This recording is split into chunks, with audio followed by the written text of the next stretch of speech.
Let's start with hello. Hello. So the first question is obvious. How did you get involved with the project? I was sent the script early on, before there was any director attached. Maybe a year and a half before we shot it, and I just fell in love with the material. I loved Alice Racine from the very first moment. I was like, she's right up my alley. She comes from a very troubled, difficult childhood.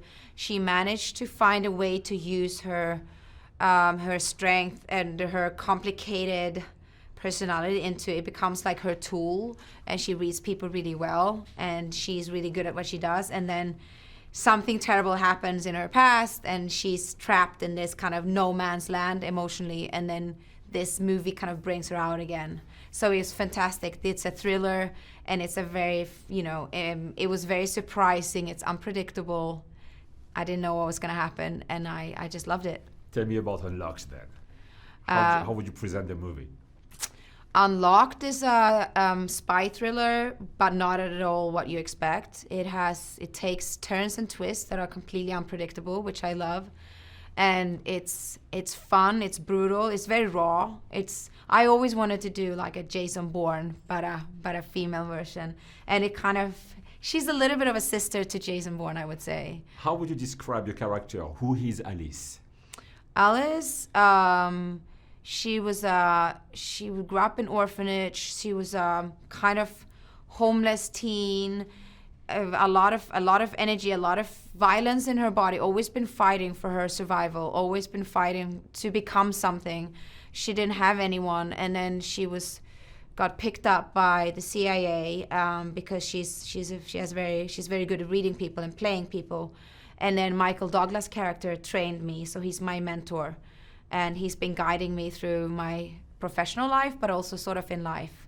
And then in this movie, their relationship takes a turn that was unexpected. She's in a way suffering from guilt and trying to redeem herself. Yeah. How did you get in touch with those sentiments to play her? Oh wow. Well, I guess we all have. I have guilt. I have things I know I should have done different, and I'm a perfectionist. I always want to do my best, and if I can't do my best, it frustrates me, and I go back and I'm like, how can I change that? How can I do better next time?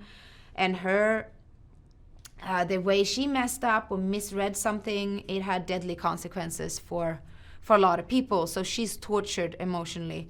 And then, so this story is like, she's surviving, she's fighting for her own life, but she's also coming out of a emotional prison that she's been locked into.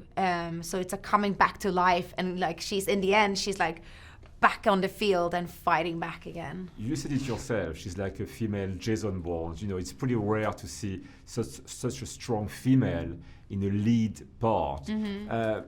What did you have to do to bring Alice to life?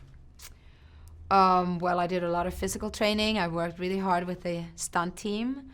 I went through, I was in hell and back. My body was tortured and injured, and I had broken bones, and it was quite of a ride, but I loved every moment. My colleagues in it, I worked with some of my heroes, like Michael Douglas and John Malkovich, Toni Collette, fantastic, Orlando Bloom. We had so much fun. And Michael Apted, to be honest, I saw Gorillas in the Mist and Alien when I was 14, maybe 13, 14, and they were my two favorite movies.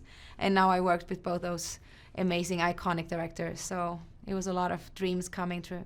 In the movie, Alice has an impact on everybody's life. All the other characters are impacted by her. What kind of impact Alice had on you? Well, do you see this little bump here? I had a fractured nose. I see her every day on my face. Alice stayed with me. I really like her. It's very unique that you have a character that doesn't actually share much of what's going on. She doesn't talk about herself. She doesn't spill anything, but still you get to know her. So she's a person that I would like to hang out with. I think I would like her, and I think we had things in common as well. And she's a character that I really liked being in, even though it was painful. Can you tell me something about the production of the movie in Prague? How did that go? Any scenes that were challenging for you? Well, honestly, every day was a challenge. I've never worked so hard, I think, physically. It was fight scenes and violence almost every day. But I remember like we shot in London. We ended the movie like 10 days in London. And as I said, I had like pulled muscles. I had my nose fractured. And then the very last shot we did, it was a night scene. It was like maybe midnight. Very last thing I did. I was going to escape out of a building, jump over a fence. I was in high heels. And by some reason, I landed on my foot in the wrong way. And I just felt something broke. And I was like, I cannot stop. This is the last take we're doing. They're waiting to be champagne. So I was like running. And then I was like, and there's a cut and it's a wrap.